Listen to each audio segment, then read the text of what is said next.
Good morning, everyone. Good morning. Good morning. Thank you. Good morning and welcome to the new season of the Friends Lecture Series. Really welcome. We are delighted to have you here. My name is Liz Short, and I am the new president of the Friends of the Institute. The Friends is an organization of members who are dedicated to supporting, enhancing, and sustaining the collections, programs, and influence of the Minneapolis Institute of Arts. You can think of us as some of their biggest fans.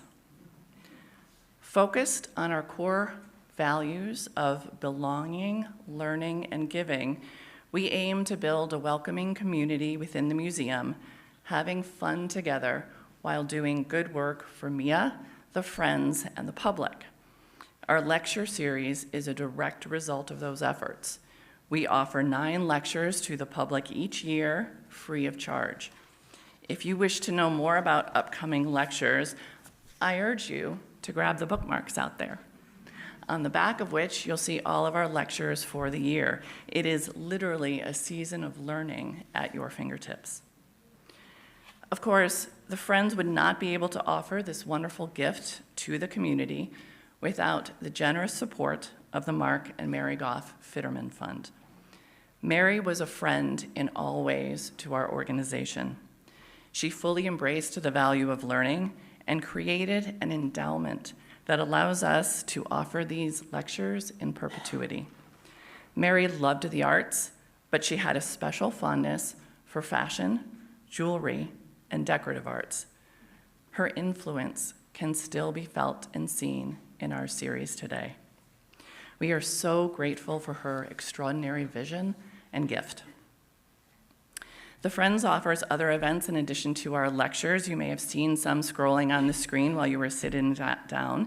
Next Wednesday, for example, we have a Gatsby and Friends party filled with food, fun, and friends, and a special visit from one of our Gatsby at 100 curators. This will be a grand evening in a beautiful home. All are welcome to buy tickets at artsmia.org. There's only 7 left, so please be quick. You can do that on your phones, artsmia.org at the tickets, or downstairs as you leave. Then you can also get tickets to our October lecture and the fall luncheon that follows, which will both be on the 16th of October. We have a special tour of the Purcell Cuts House coming up, book club meetings coming up, and all of this only in the next few weeks. This is going to be a terrific year. We hope you will join us and consider becoming a friend. Now, to bring us back to today, to our special event here, we are honored to have Robin Givhan here as our inaugural lecturer for our new season. To introduce you to Robin, I would like to call up Max Bryant, our James Ford Bell Associate Curator of European Decorative Arts and Sculpture. Thank you.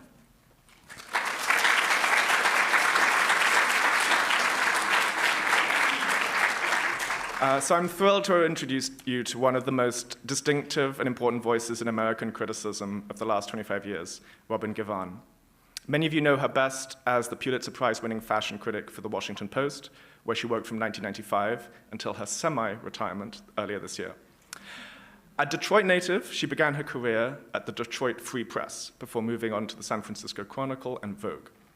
At the Post, she reshaped fashion journalism, showing us that clothing is never just about fabric and style, it's about politics, identity, and culture. She has written with equal authority about the runway and the halls of power, whether dissecting Vice President Dick Cheney's Parker or Chief Justice John Roberts' color-coordinated family. In 2006, she became the first, and I think still only, fashion critic to win the Pulitzer Prize for criticism. And these wonderful essays about the fashion sense of the second Bush administration are still out there online if you do a bit of digging. I highly recommend all of them. We had dinner last night, and I've got to tell you, our conversation was blissfully free of discussion about red ties or anything like that. We talked about Kanye and Caravaggio. It was really nice. Her first acclaimed book appeared in 2015 with the title The Battle of Versailles, The Night American Fashion Stumbled into the Spotlight and Made History. This year, we have the long-awaited follow-up, Make It Ours, Crashing the Gates of Culture with Virgil Abloh. Taking as its subject one of the most impactful designers of the last 20 years, what for me makes Robin's account so compelling is the complexity of her judgment on Virgil Abloh's work, which is often subject to hyperbolic judgments on either side, but rarely given its deep intellectual context. Vanessa Friedman wrote, "What makes Givhan's book so compelling is not only her analysis of the designer's creativity and ambition, but the historical context she builds around it, a reminder of why she, Robin Givhan, is an American icon in her own right." We're so lucky to have her here in Minneapolis this morning, just before she heads off to Paris Fashion Week. Please join me in welcoming Robin Givhan.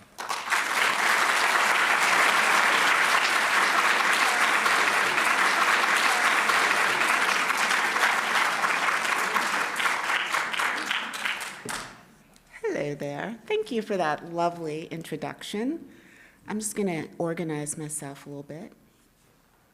I am not a regular lecturer, so bear with me. I'm not from corporate America. This is my second PowerPoint ever. Let's see. Like magic.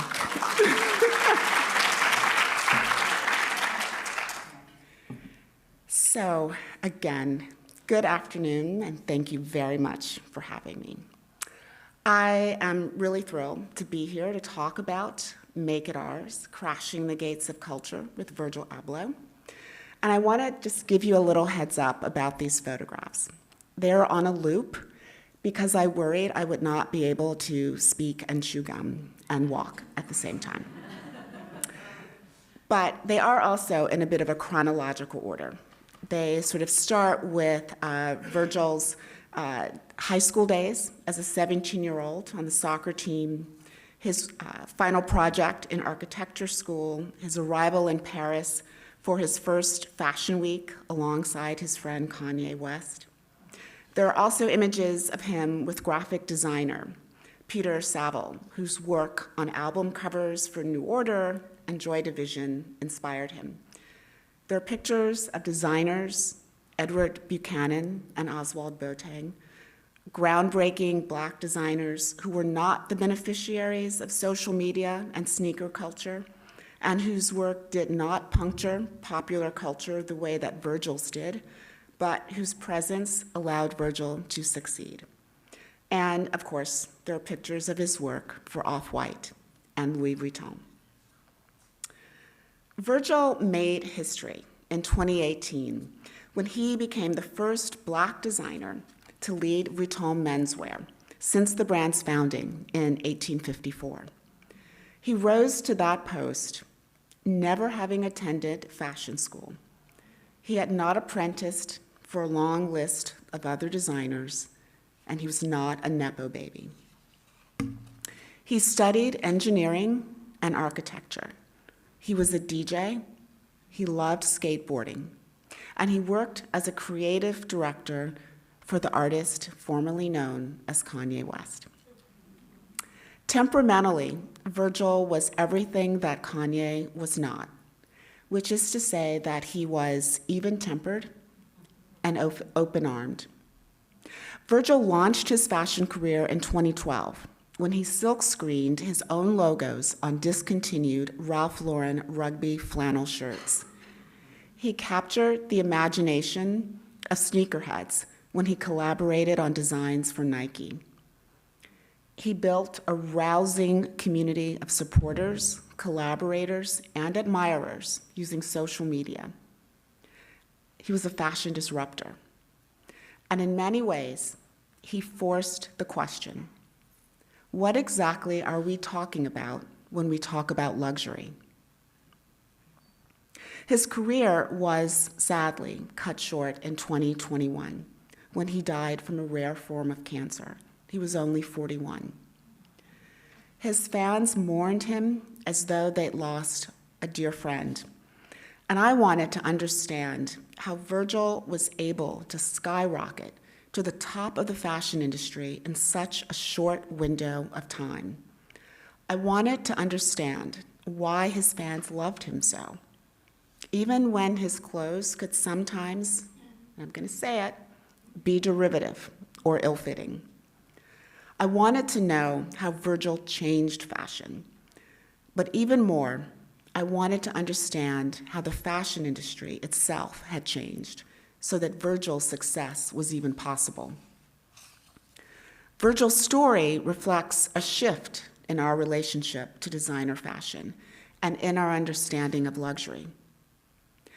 But I think it also speaks to the fundamental power of optimism. I am especially delighted to be talking about Virgil here in the Midwest and within the walls of a museum, because Virgil was a child of the Midwest, Illinois specifically. He believed in breaking down the barriers separating high culture from low, fine art from pop art, luxury fashion from street style, insiders from outsiders. He embodied the phrase, "make it ours." He was constantly challenging the gatekeepers while inviting as many people as possible to define for themselves what counts as precious, meaningful, and dear. He was one of a kind. He was daring and determined. He did not crash the gates out of recklessness or anger. He made it clear that he was neither a rebel nor a flamethrower. He was a centrist. He crashed the gates out of a deeply held belief that culture should be porous, open, and ever-evolving. Virgil was not revolutionary, as much as he was fully prepared to be a beneficiary of a revolution. Virgil's story begins in Rockford, Illinois, a mid-sized city in the northern part of the state that is equidistant between Chicago and the Iowa border. Many people like to describe it as a suburb of Chicago. I want to be clear, there are a lot of cornfields around Rockford, Illinois.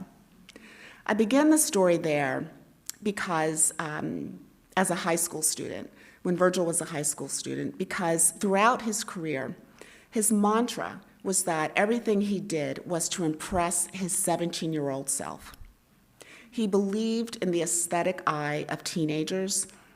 He took their sensibility, their desires, their aesthetic sensibility seriously. These were his people. His parents were Ghanaian immigrants. His mother worked as a seamstress and built up a local reputation for being particularly skilled. And his father was a businessman who worked for the Valspar Paint Company, which was once headquartered in Rockford. His parents revered higher education. As another son of Ghanaian immigrants described it to me, quote, "There was Jesus, your family, and your PhD." Education was seen as another layer of protection against racism, anti-immigrant prejudice, and any other hurdle life might put in your way.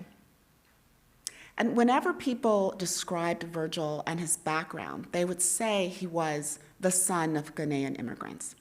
They would rarely just describe him as African American, a description that is more succinct but is also accurate. I was especially intrigued by that distinction.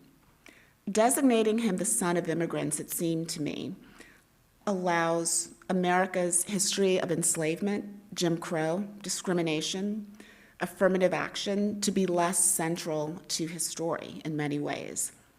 It allows Virgil's journey to exist more fully under the banner of the American dream. It also allows him to be a little less Black, a bit more something else, something that's a little higher up on America's ladder of privilege. Other children of African immigrants described the impact of seeing countries in which people who look like them occupy jobs at every rung of society, from the people who sweep the streets to the president. It becomes a kind of subconscious sense of possibility, of privilege, of inevitability. And they've said that being a black man in Africa is akin to being a white man in America. And in many ways, Virgil moved through his professional life in the boardrooms of French fashion houses, in the ateliers of Paris, like a black man in Africa. When he was appointed head of Vuitton menswear, people expressed surprise. I was surprised. I was really surprised. Virgil was thrilled. And he also asked, why not me? I design clothes, I work hard, I have talent. Why not me? And that's a simple but really powerful question. It's a retort to the weaponization of diversity, equity, and inclusion. As an undergraduate at the University of Wisconsin, Virgil studied engineering because his parents wanted him to. And knowing what they'd given up to give him and his sister every opportunity in life, he believed he owed them that. He owed them a son who was an engineer. He later studied architecture at the Illinois Institute of Technology, the campus that Ludwig Mies van der Rohe designed, as a bridge to his creative impulses. And those impulses included graphic design, DJing, and skateboarding. He entered the creative world as an outsider, absorbing influences from hip-hop, his beloved skateboarding, and the urban landscape, a palette of experiences that would inform his approach to both fashion and art. What was striking about Virgil's ascent was his refusal to be constrained by the boundaries of any single discipline. More than anything, Virgil worried about being stuck in a box. He wanted to exist in the in-between spaces. Nothing for him was strictly black or white. His partnership with the artist formerly known as Kanye West was a turning point. It put him at the heart of creative innovation, cultural dialogue, and to some degree, controversy. Their meeting was serendipitous.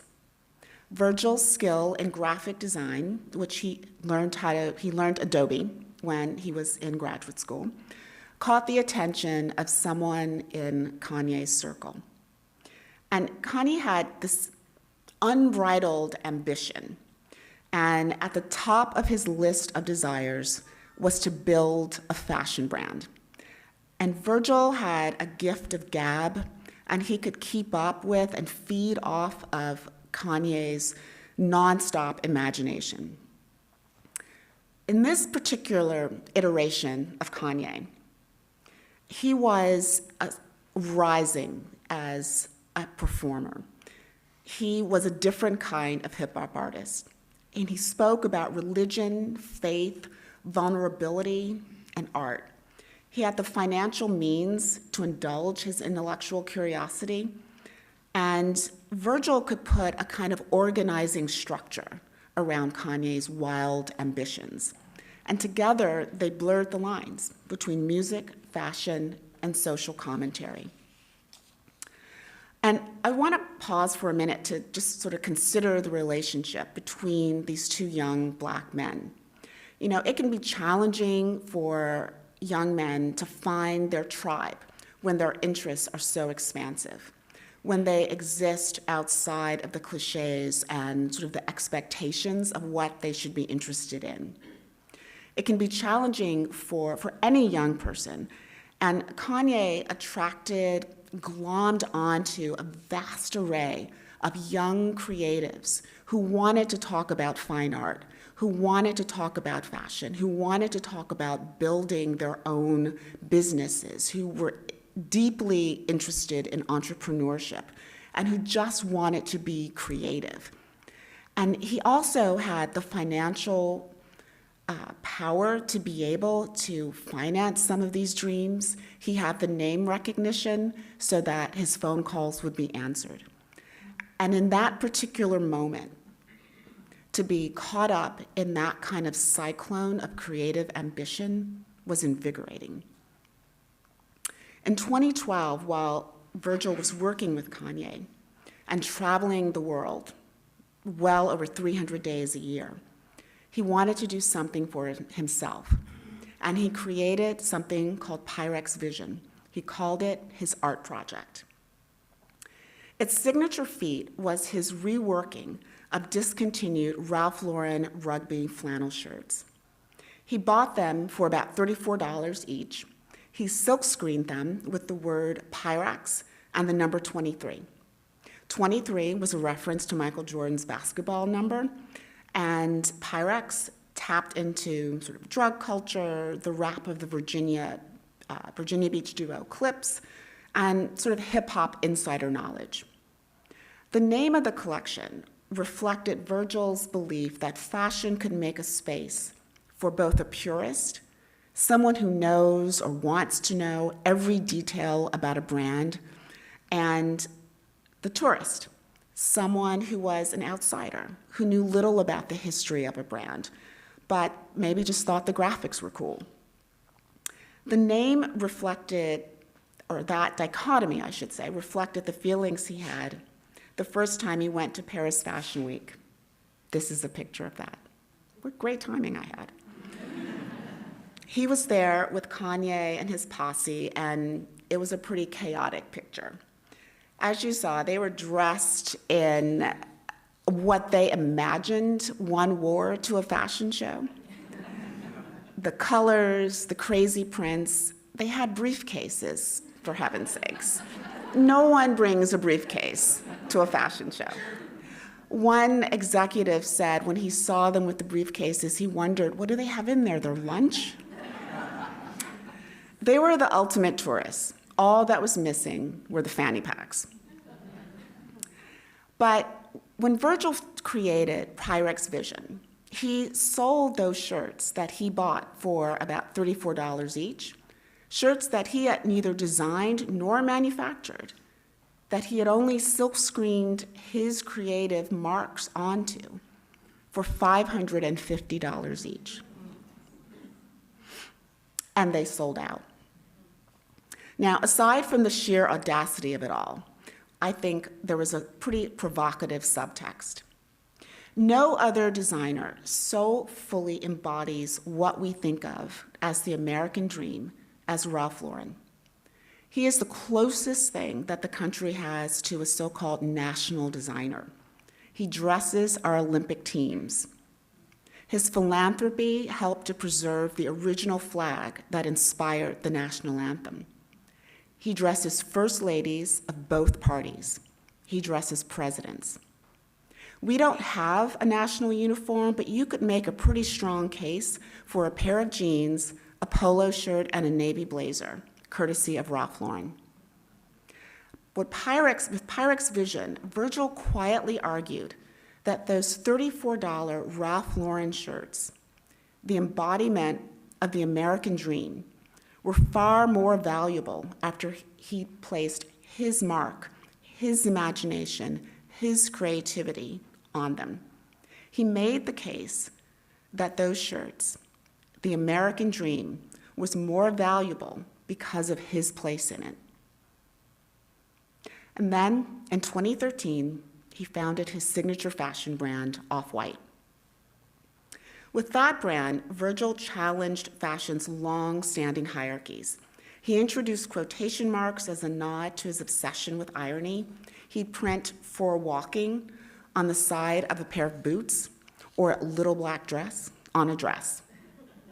He put red zip ties on his sneakers, and that embellishment, which social media argued over whether you were supposed to take off the zip tie or keep the zip tie on, mocked retailers' use of anti-theft devices, even as they were sort of stereotyping shoppers of color who were often trailed by security guards while browsing. These were deliberate acts of disruption. His design philosophy was not about exclusivity, but about democratization. He wanted the young person on the street to feel as much a part of fashion's narrative as a celebrity on the runway. He wanted them to put their own mark on luxury. And Virgil loved big designer brands. He revered them. He wanted them to feel, he wanted his cohort to feel that they could be part of fashion, even if they didn't have a traditional background. And he wanted the fashion industry to question the sort of background it had long valued. A lot of things led to Virgil getting that job at Vuitton. He became known in the fashion industry through his work with Kanye. He was a finalist for the LVMH Fashion Prize for New Talent. He built up an enormous social media following that loudly proclaimed its affection for him. It was his ready-made audience. And menswear, the field where he really made his mark, had become the dominant changemaker in fashion. Athleisure, genderless dressing, sneaker culture, all of it came from the menswear. And thanks to the rise of athletes, especially NBA players and hip-hop stars as fashion icons, Black men were hailed for their understanding of style and their ability to create trends. Black men held sway over the imagination of male consumers in a way that Black women did not within the world of women's wear. But nothing elevated Virgil's profile like his collaboration with Nike, when he reimagined 10 of the sneaker manufacturer's most influential styles. Nike has a name recognition globally that exceeds that of Gucci, Vuitton, Chanel. Nike is Nike. Initially, Virgil was supposed to design 5 of the 10 sneakers, but he worked fast. He was the ultimate non-perfectionist. He loved using the term prototype to describe his work. In some ways, it freed him from the pressures of having to rise to the level of perfection. It was also sort of protective, right? If a product was criticized for its design, he could just say, well, it's a prototype. And he was on to the next thing. The collaboration with Nike debuted in 2017. That was also the year there was a near riot at his Off-White women's show in Paris. I still have the scars. Hordes of sneakerheads had gotten wind of the show's location, and that is because Virgil had posted the address on his social media. He invited them to just, hey, having a show, come on down. And they came. And they were hoping, to see Virgil, to revel in the excitement, just for all of it. And that was the moment that I realized Virgil was in the same league as some of the most influential designers that I'd ever covered. People who could spark something akin to a riot among their fans. And Off-White was barely 4 years old. In 2018, Virgil was appointed artistic director of menswear at Louis Vuitton, a house synonymous with heritage and tradition. Abloh, Virgil Abloh, a Black man with no formal fashion training, was suddenly at the helm of the world's most storied brand. It was a seismic shift and one that reverberated far beyond the walls of the atelier, and it meant a recalibration of what luxury could be. Crashing the gates isn't about destruction, it's about reimagining. Virgil's talent lay in his ability to remix, recontextualize, drawing from disparate sources and synthesizing them into something new. He saw fashion as a conversation, not a monologue. He was inspired by the past, but not beholden to it. Importantly, he was a child of a cut and paste generation. He had a DJ's facility for improvisation and sampling. His creative process echoed the rhythms of jazz and hip hop. He embraced dialogue with artists, musicians, and fans, and saw them all as sort of co-collaborators, co-conspirators. He believed that everything was up for grabs as inspiration. Anyone he admired could be a so-called mentor, even if he had never met them. Their example was enough. but he also understood that it worked both ways. He was a mentor as well, by example. This sort of attitude was most clearly and controversially seen in his 3% principle. It was this idea that had its roots in the visual arts, the work of Marcel Duchamp, and the idea of ready-mades. Virgil would often say that Duchamp was his lawyer because he loved taking something from one context and installing into a new one. And for as much as he shunned being described as a designer in favor of perhaps maker, he also reveled in the somewhat highfalutin language of fine arts and architecture. Virgil's work, after all, was his practice. And like a lot of designers, Virgil kind of leaned into the fine arts as a way of enhancing the importance or the stature of fashion. And, I would argue that that's not necessary. I'm of the belief that fashion, for the most part, is not art. I know, that's controversial. However, I think fashion is deserving of stature all on its own. It is an admirable pursuit to create fashion. It is a pursuit that, at its best, offers people an eloquent and artful way of expressing themselves, while also enabling them to move through their day with a greater sense of self. Like art, fashion can make us think, it can churn up emotions, it can be political, but it does all of that while accommodating the many variations of the human body. In some ways, I think that's better than art.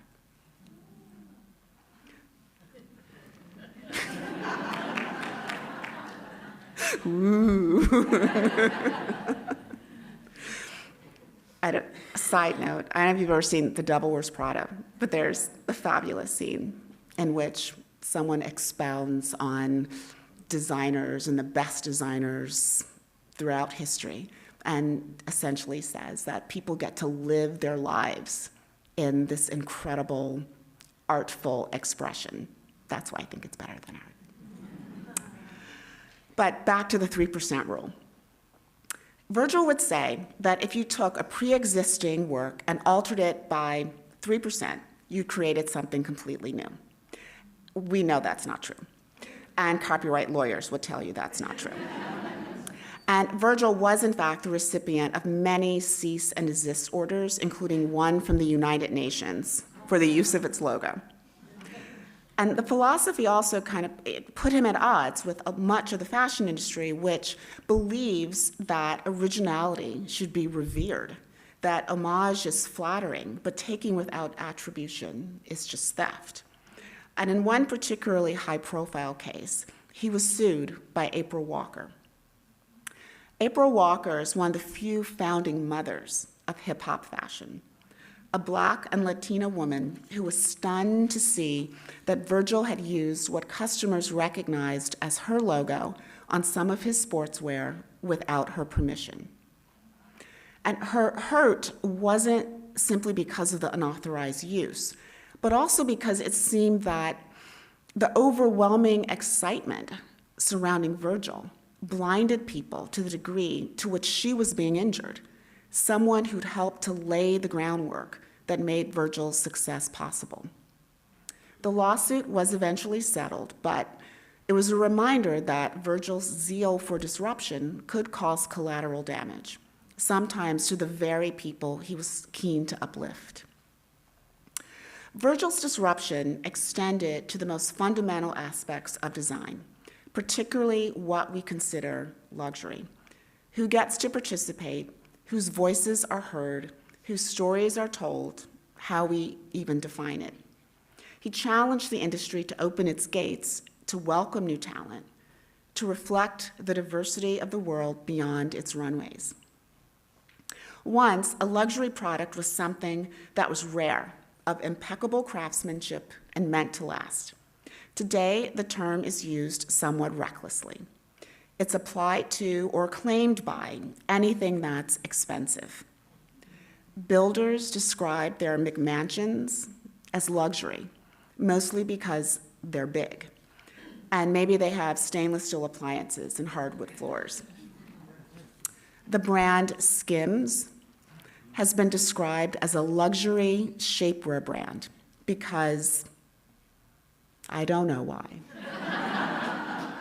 I think it's a marketer's fever dream.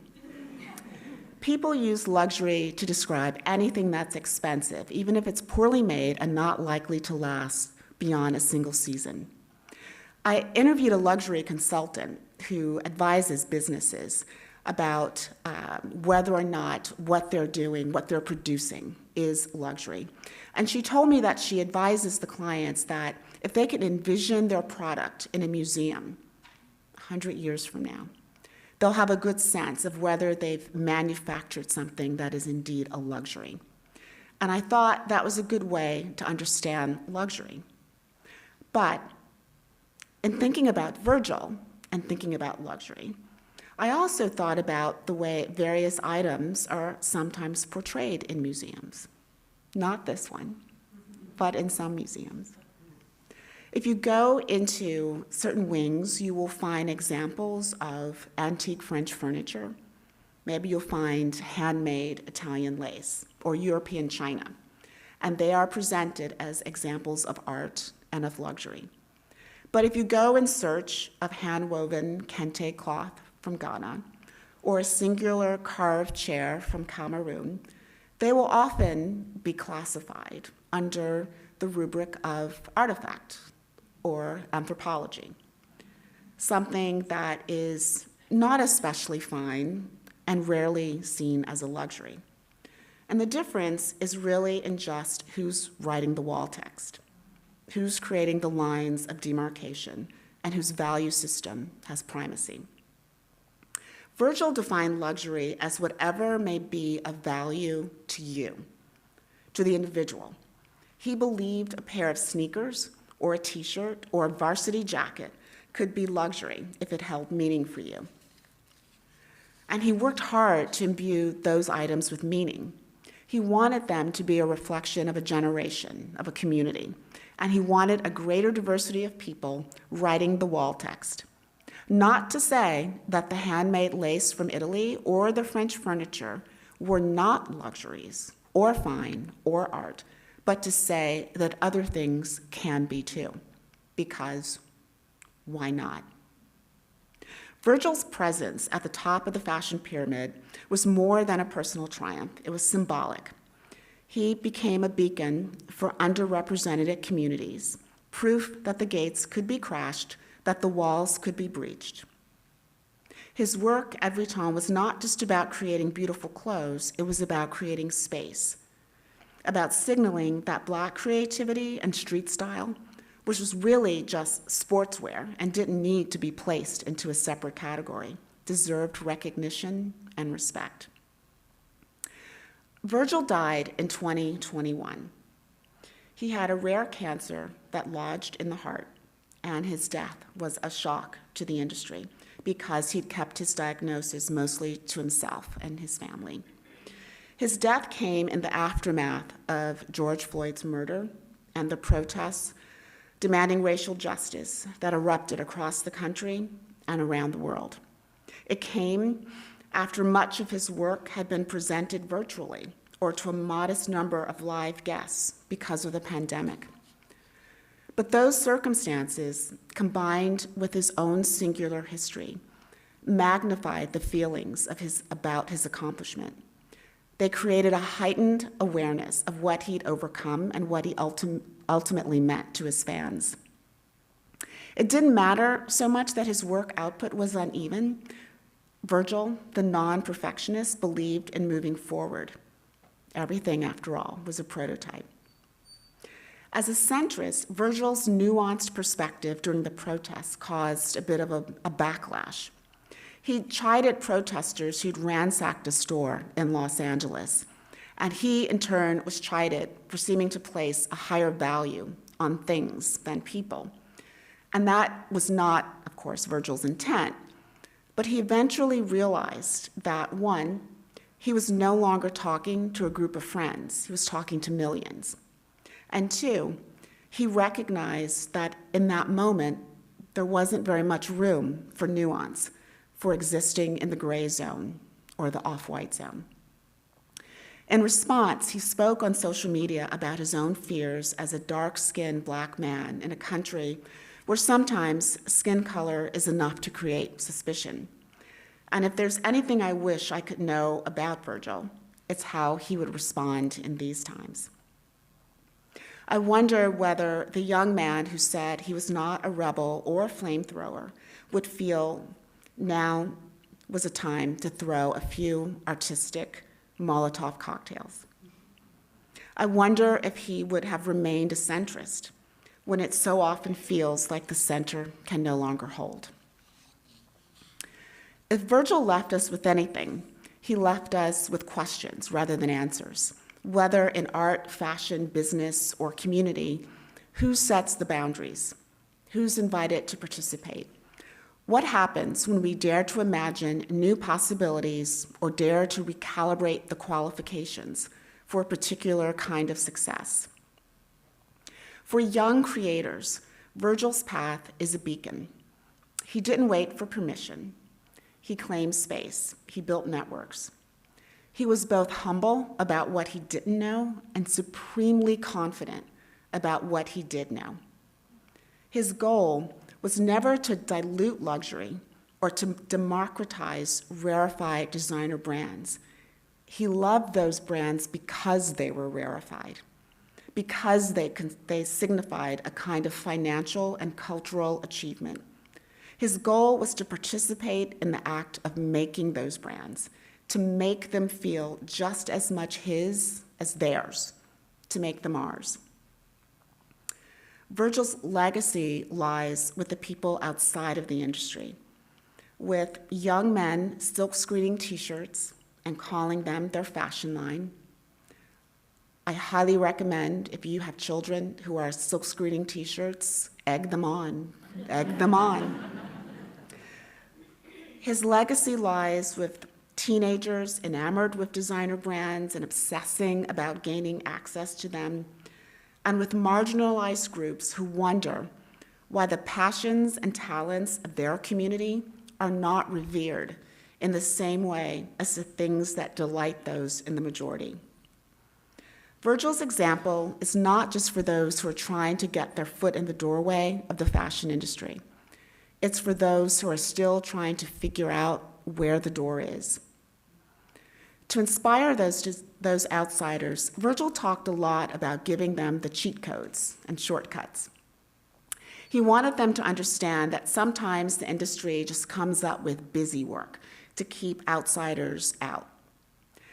But I also think there are disadvantages to shortcuts too, because if you're running a marathon and you take a shortcut in order to cross the finish line, what have you really accomplished? Are you fooling anyone other than yourself? And haven't you missed out on one of the fundamental benefits of running a marathon, which is to become stronger, surer, and more agile? So there's part of me that hurts for the design school student who's running the marathon with internships and apprenticeships. And I want them to feel the exhilaration of crashing through the tape and into a big job on a high-profile stage. When Virgil died, he was succeeded by the musician Pharrell Williams. Pharrell is incredibly talented, but I also believe that Vuitton chose a shortcut in appointing him to the position. It didn't do the work of widening its aperture and looking for unheralded talent. It chose someone who had the pop cultural resonance of Virgil multiplied 1,000 times, but without that sense of an intimate community. Virgil's first show for Vuitton referenced the Wizard of Oz with a rainbow-colored runway, and one of the most distinctive looks was a colorful pullover sweater with Dorothy, the lion, the Tin Man, and the Scarecrow in silhouette on the front. The advertising campaign featured that adult-sized sweater worn by a toddler with inky black skin. The image spoke of diversity, beginnings, aspirations, and luxury. Pharrell's first show was filled with celebrities, from Beyonce and Jay-Z to Rihanna and A$AP Rocky. Jay-Z performed, and Pharrell joined in later. Jay-Z thrilled to the idea that Pharrell had won one for the culture. The first ad featured a very pregnant Rihanna, and she was shown against the Paris skyline with her arms filled with Louis Vuitton handbags and duffel bags. The image wasn't about aspirations exactly. It was about how much stuff you could gather up. And I wondered, is this luxury or is this just abundance? In closing, I like to answer the question that I'm often asked, which is what surprised me when I was reporting this book. From the very beginning, whenever I began interviewing anyone in Virgil's circle, they would tell me what a nice guy he was. They would talk about his willingness to chat with anyone, to respond to messages that strangers sent him over Instagram. I heard stories about how he didn't seem particularly troubled or put upon when things didn't go his way. He would be puzzled, perhaps, but not defeated. It wasn't that he didn't see hurdles or recognize setbacks. He just didn't let them throw him off his path. He once commented that when he started at Vuitton, a security guard who was Black treated him with suspicion and curiosity. He presumed that Virgil did not belong in that space, in the company's modern headquarters overlooking the Seine. Virgil noticed the slight, the insult, the microaggression, or whatever you might want to call it, and his friend Kanye would have been compelled to respond in the moment, to highlight the negative moment and to expend energy confronting it. But that wasn't Virgil. He pressed on without acknowledging it. Kanye spent a lot of time battering down doors, and Virgil, sometimes stepping over the fallen bricks, gained entry. Virgil was prepared and ambitious and talented, and he had a temperament that was suited to the moment. A lot of people have been training and have the desire to break barriers, to shatter a glass ceiling, but not all of them have the temperament to navigate the falling shards. During a conversation, Virgil once told me that he was an optimist, that he leaned into optimism. And it's the power of optimism that surprised me. It seemed to be a lodestar in his professional life. Excuse me. He wasn't a Pollyanna, and he saw the hurdles. He understood the challenges. He knew that there were not a lot of people who looked like him at the highest levels of fashion, and he was clear-eyed about what he was taking on. But he chose optimism, and I think it was an audacious choice. He believed in the capacity of institutions to change without breaking. He believed he could take advantage of that change, and he believed that change was good. And so I invite you to have the audacity, the courage, the stubbornness to hold on to optimism, to use it to crash the gates of institutions with purpose, with passion, and with the knowledge that every act of creation can shape the world anew. And now, I hope you have some questions.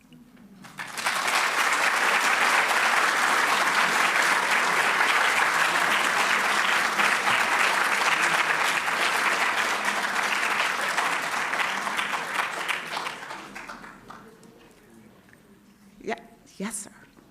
Oh. Could I just interrupt? There's microphones. So if people have questions, please raise your hands, and then, yes, our people. Thank you. Thank you. Should I stand? My name is Richard Moody, and first off, I want to say two things. Thank you for coming to Minnesota.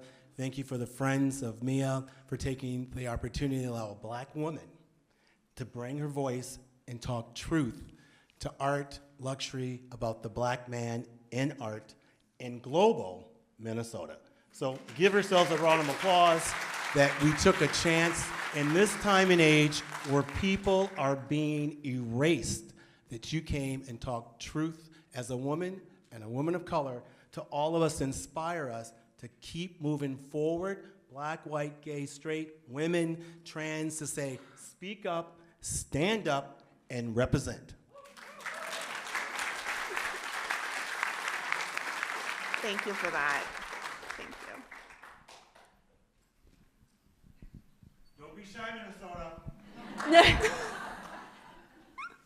Okay, this is quite a hypothetical question, but in your reporting of Virgil and his career trajectory, what do you think we would have seen next from him? Do you think he would have stayed at Vuitton for a while? What would the next gate to crash have been? Do you think that his eventually designs that, like you said, could be derivative, could be ill-fitting, would have strengthened at some point? What do you see as his next phase? Well, I think his work was already becoming more nuanced and more interesting and more thoughtful and better made. I think he was becoming much more of a designer as opposed to, as he would put it, a maker or a marketer or a brander. I think he was absolutely growing as a designer. And I think some of the collections that he showed during COVID were some of the most interesting work that he did, because he was becoming, well, I think the first collection inspired by the Wizard of Oz had this kind of frothy sweetness to it, and it was lovely. I think as the collections grew, the emotions became more complex, and therefore the collections themselves became more interesting. I don't know how long he would have been at Vuitton. Fashion has long been in a cycle where designers stick around for 3 or 4 years and then they sort of move on. So I would not have been surprised if he had moved on after 3 or 4 years. As for what else he might have been exploring, I would not have been surprised to see him experimenting with AI. He was someone who was really used technology. I mean, the ability for him to travel as much as he did and to collaborate as much as he did. He really used WhatsApp as his own personal, social secretary and professional assistant. Much of the work that he did with Nike, for instance, took place via text chain. So I think it would have been interesting to see how he might have used AI. And I would love to have seen how the collections would have evolved. One of the later ones that he did, for instance, sort of explored a bit more like his parents' roots in Ghana. And I think that sort of expression would have been interesting to see evolve.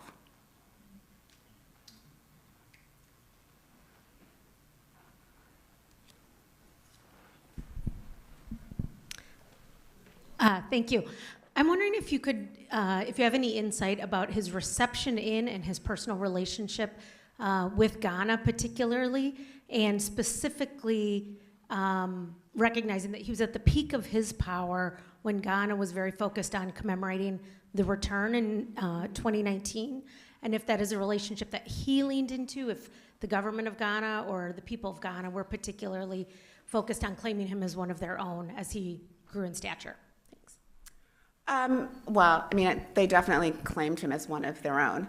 And, he would talk about his visits to Ghana with his parents. And one of the things that he talked about was just sort of seeing both the wealth and the poverty. And he knew what both of those extremes looked like. And seeing the poverty, he was someone who really looked at the opportunities that were afforded to him in the States, which had come through his parents' migration, as something that was quite precious and valuable and not to be dishonored in a way. And later on, some of the collections that he did did reference his work or his Ghanaian roots in a way that sort of the earlier off-white collections and the very first two Vuitton collections didn't.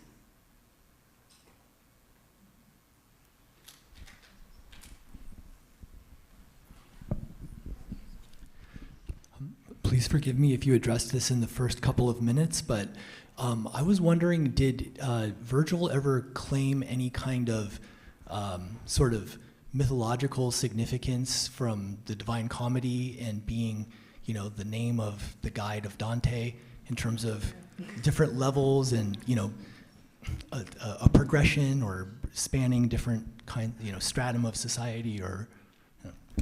Not that I know of. I don't want to say absolutely not, but it was not something that came up as I was doing the research.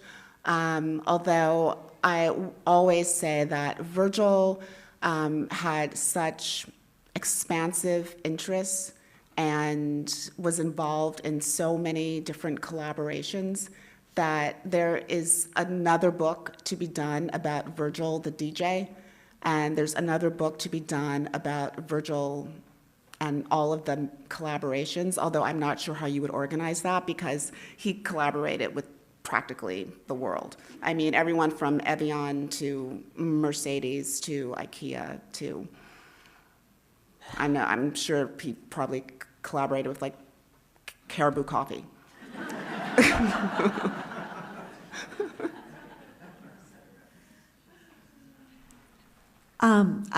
I've enjoyed your writing over the years. Thank you so much. In the Washington Post, and I was wondering if you could talk a little bit about how fashion journalism has changed over the course of your career and where you see it going. I feel like it's been a little bit of a roller coaster in some ways. When I started, there were so many very large, healthy regional newspapers, and almost all of those newspapers had a person dedicated to covering the fashion industry. And so I learned an incredible amount about the industry and how it worked through friendships with writers who preceded me and who were working at places like the Houston Chronicle and the Dallas Morning News and the Cleveland Plain Dealer, the San Francisco Chronicle. I mean, the sheer list of publications that had a dedicated person to writing about fashion and covering it as an industry, it makes me sad because that doesn't exist.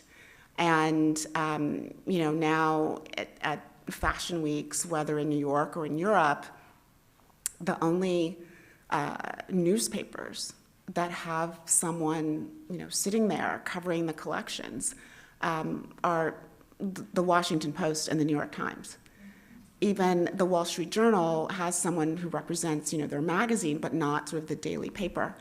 And that, I think, is really problematic for the industry because no industry is great at critiquing itself. And fashion magazines are wonderful, but they are part of the fashion industry. And I think you really need those outside voices of general interest publications to really hold the industry to account. That said, I also think that the degree to which the fashion coverage today, the fashion criticism today, really looks at the industry and tries to connect all those dots to the broader culture and sort of take into account the way that fashion has these ripple effects that oftentimes even the industry is unprepared for, has become incredible. I mean, I think the caliber is wonderful. I just wish that as the caliber has blossomed, that the numbers of people who are part of that has also blossomed, but instead it has really shrunk tremendously.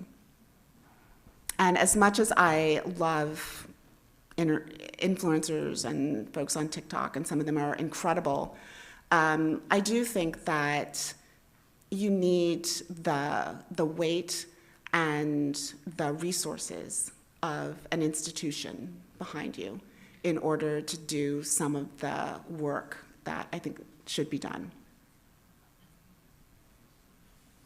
So support your local newspaper.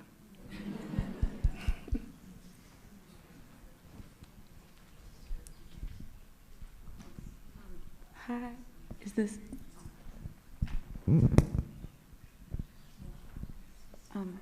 Hi, this is greatly exciting that you're here, so thank you so much for this great talk. My question is... oh my God, you make me nervous. Did you write it down? Oh. No, I'm just referencing my notes. But my question is about, I guess, the relationship between Off-White and Telfar. And I thought about that because you were talking about, I guess, about like the space that Virgil made for the purist and the tourist, and like these different people to engage. And I think about how Telfar's, I guess, slogan is "not for you, for everybody." But I'm curious what, yeah, and just kind of like the explosion and success of Telfar and how that relates, or if you think it relates at all. But thank you so much. I do. I mean, I don't, I can't speak to sort of a personal relationship, but certainly professionally, like the two brands, I think have so much, I think they're really in conversation with each other. And, you know, Telfar, who his family is from Liberia, I believe, is another designer who has really sort of argued that luxury is what is of value to you. And people refer to his signature handbag as sort of the Bushwick Birkin. And, you know, a really huge aspect of its sort of of its perceived value comes from the belief that people have that it says something about them, that it communicates something that they want to say to a community of like-minded people. It kind of identifies them all as part of a particular tribe. And I mean, that's so much of what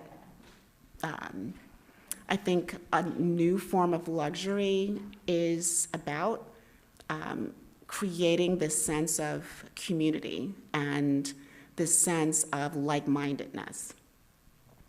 And yeah, I mean, I'm a huge admirer of sort of Telfar's business model. I mean, his clothes aren't for me, but that's okay. Lots of clothes aren't for me.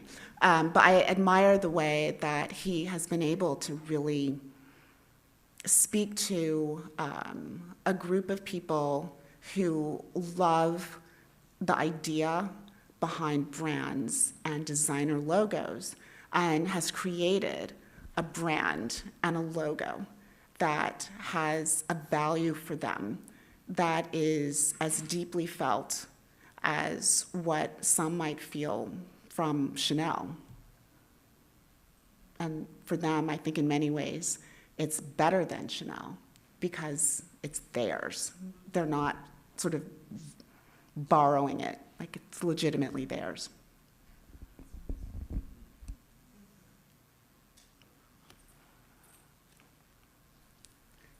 Liz has a question.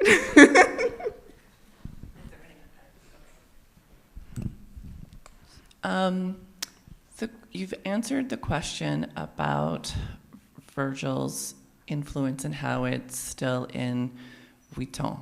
How do you see it perhaps beyond that fashion house? How do you see his ripple effect throughout the other houses?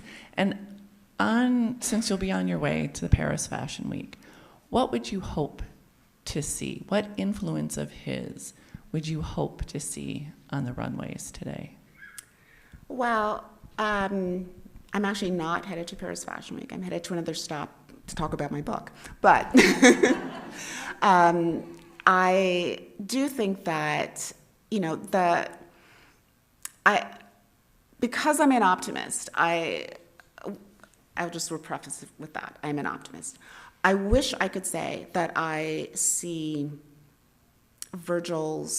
see the ripple effects of Virgil's success on the runways in Paris. I think you see, well, let me backtrack. I wish I could say that I see the ripple effects in the boardrooms of Paris fashion houses. I see it on the runway, certainly, because streetwear, what we think of as streetwear, has really become sort of the dominant sportswear. And to even use the term streetwear feels like redundant, right? Because essentially all sportswear is streetwear unless you're really talking about tailored garments. Most of the things that are sort of the moment really come from or a derivative of sort of a streetwear vernacular. I wish I could say that his impact has really been felt inside the boardrooms, or at least his impact has been acted upon, because this is really a historical season in Paris with so many brands having a new designer at the helm. But I think there's about 14-ish new designers. I mean, I'm kind of losing track. I believe 2 of them are women, and the rest are white men, most of whom we already know. And that is taking absolutely nothing away from their excellence, from their creativity, and from their deserving to be able to step into those roles. My only question is, were they really the only people deserving, able to, and talented enough to step into those roles? It isn't either or, it's and. And so I don't think that the boardrooms have embraced the and.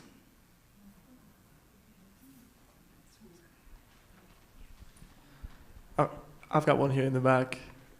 Thank you so much for the presentation. I think I speak for everyone when I say we really enjoyed it, very enlightening. I'm curious for your perspective on how you see the role of cultural intermediaries changing in the future of luxury fashion, in particular with maybe co-branding or leaning on some of the personal brands of large stars in media and music. Do you think there'll be more of that, less of that? Very curious for your take.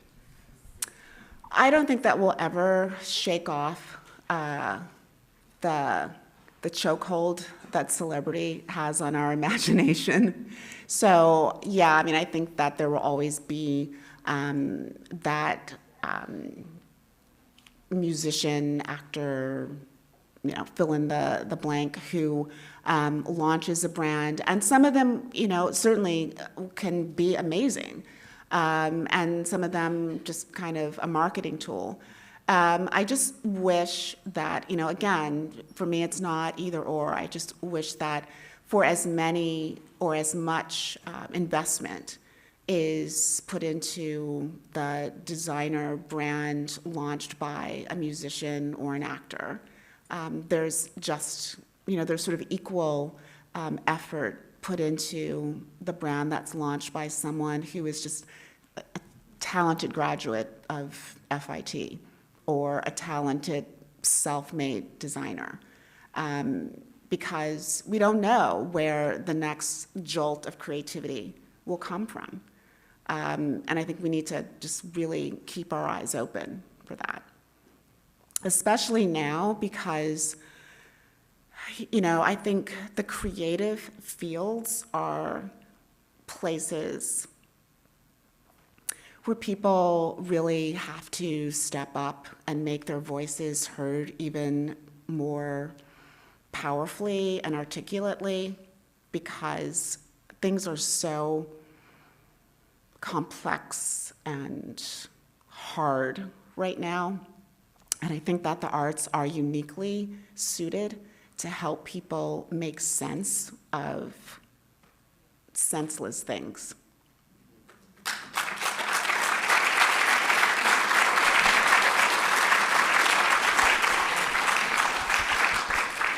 am told I have time for one more question. Yes, ma'am. Now that Anna Wintour is stepping down from Vogue, what do you think? And Chloe Mall, Candice Bergen's daughter, is stepping up. Yes. Well, one, I think that the poo-pooing of Vogue's influence is greatly exaggerated. I think Vogue still has a lot of influence in the industry, and I always joke that people have no interest in Vogue until Vogue says, "Would you like to be on the cover?" And then they have a tremendous amount of interest in Vogue. I think that, Anna is evolving and focusing on, this other sort of broader role that she has. I'm intrigued to see what Chloe will do, in part because she is someone who steps into that role coming from the word side of the magazine as opposed to the visual side. And that touches my heart. So I am interested and curious to see how she's going to change the magazine and to see what kind of voices she'll bring into the magazine. She spent a lot of time at the website, and the website has historically been a place that is significantly more diverse and a bit edgier than the print version of the magazine. That's something that certainly preceded Chloe. She has all of that in her background, so it'll be interesting to see how it manifests in print. Thank you all so very much.